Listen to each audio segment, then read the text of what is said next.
Thursday, November 23rd. Happy Thanksgiving. Now, November 23rd of 1963 was the day after John Kennedy was shot. And it was a Saturday morning. And, well, I discovered that all 5 of the networks that we watch on television were talking about the same thing, still from the night before. I mean, the night before, my mom, Tessie, called up all her sisters to talk with them. But she spent the longest time talking to Aunt Peg Sereno. Because Tessie and Aunt Peg, they had a special thing going with the Kennedys. They really loved them, and now they commiserated. I mean, honestly, they were devastated by this.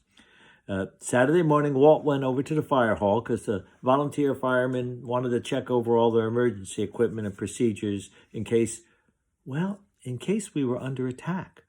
All that weekend, there was this anxiety. Maybe this was just the first step of many more to come still. And there was talk that the Russians might have done this, but there was, right from the beginning, a greater anxiety that our president was shot by an American, by somebody that was ours, that was who we are. I don't know. This was strange. Tessie, when she heard that they'd caught a guy named Oswald, and he seemed to be the suspect for doing this, she said she prayed for his death.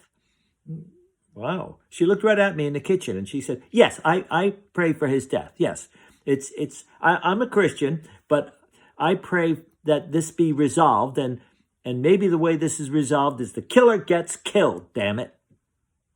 Okay. All right. Doesn't seem too Christian-like on one hand, but on the other hand, a terrible thing had happened. I wondered if the next day on Sunday in church, we'd be all asked to pray for Oswald's death. I don't know. This was complicated. I wished Muffin was home because she knew how to think about complicated things. I didn't know how to think about this.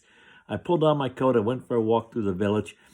It's the village I grew up in. It's Hillburn. I know these houses. I know the people that are in these houses. And yet, on this day, it felt like everything was changed some. I don't know. There was a change that was... Well, I walked over to the thruway bridge on 4th Street to watch the traffic, and Cindy Maloney was there, sitting on her bike, watching the traffic. So we watched it together, and we didn't say anything.